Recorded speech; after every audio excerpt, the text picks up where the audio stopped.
बेवकूफ़ देती औरतों का किस्सा तफसील से हंसी मज़ाक के साथ। कहानी पुरानी है। किसी दूर उफ्तादा गांव में चंद औरतें रहती थीं जिन्हें अल्लाह ने दिल तो सोने का दिया था मगर दिमाग शाद गांव के किसी नाले में बहा दिया था। सादा इतनी कि अगर उन्हें कह दो चांद नीचे आ गया है तो सर पर थाल रखकर इस्तेक़बाल को निकल पड़ी। एक दिन उनमें से बड़ी उम्र की चची बेवगाहे ने बाकी सब औरतों को इकट्ठा किया। कहने लगी, बहनों, सारी दुनिया तरक्की कर रही है, हम अभी तक गाय भैंस के पीछे ही लगे हैं, हमें भी कोई अक्ल की बातें सीखनी चाहिए। सब औरतें वाह वाह करके बोले, चची जी ठीक कहती हो, अब तो हमें भी शहर जाकर पढ़ाई करनी चाहिए।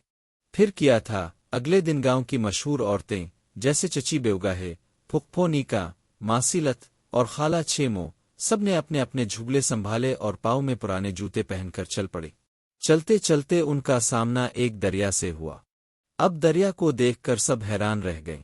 चची बेगाहे ने नाक सुकेर कर कहा, देखो बहनों, आगे तो नीला कालीन बिछा है, जरूर कोई बादशाह आ रहा होगा। मासीलत आंखें मुचमचा कर बोली, नहीं नहीं, ये आसमान का टुकड़ा जमीन पर गिर गया है। सब औरतें मशवरा करने लगे कि अब आगे कैसे बआ जाए। आखिरकार फुप्पो नीका ने तारीखी जुमला कहा, ऐसा करते हैं, सब मिलकर सांस रोक कर चलें तो दरिया को हुआ ना लगे और ये अपनी जगह रुका रहे। सब ने सांस रोकी और एक पीर आगे बढ़ाया। अभी दूसरा पीर उठाया ही था कि धड़ाम से पानी में जा गिरी। बहनों, वो जो कमीसें, दोपट्टे, जूते थे, सब दरिया की मौजों के साथ दौड़ने लगे। एक औरत तो पानी में बहते हुए चीखी, ओहो, मेरा नया दोपट्टा ले जा रहा है कोई। बड़ी मुश्किल से सब किनारे लगी, गीली बिल्लियों की तरह कपकपाते हुए एक दरख्त के नीचे बैठ गए। अभी बदन थोड़ा खुश्क भी ना हुआ था कि सामने एक बड़ा सा कौवा दरख्त पर आ बैठा। खाला छेमो ने हैरत से उंगली उठाई और बोली, हाय अल्लाह, देखो तो ये काला बकरा दरख्त पर कैसे चढ़ गया। चची बेगाहे ने रौब से कहा, ये जरूर शहर की अक्ल का कमाल है, चुल्लू हम भी सीखें कि दरख्त पर कैसे चढ़ते हैं।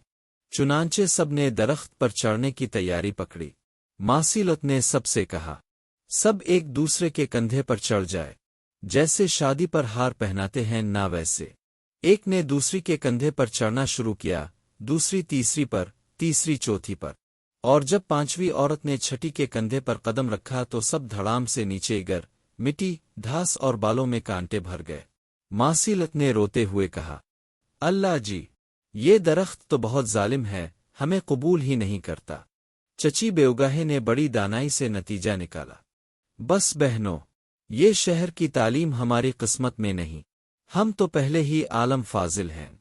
अब वापसी का सफर शुरू हुआ। रास्ते में एक खेत आया जिसमें कुछ किसान बीज बो रहे थे। खाला छेमो ने हैरत से कहा, ओहो, ये क्या कर रहे हैं, जमीन में दाने दफना रहे हैं, जरूर ये मुर्दे दफन कर रहे हैं ताकि अगले दिन ताज़ा ताज़ा पैदा हो जाए। चची बेगाहे ने फौरन तायीद की, हाँ हाँ, शहर में तो इंसान भी बटन दबा कर दोबारा उगते होंगे। सब औरतें सर हिलाती, तस्बीह घुमाती वापस गांव पहुंची।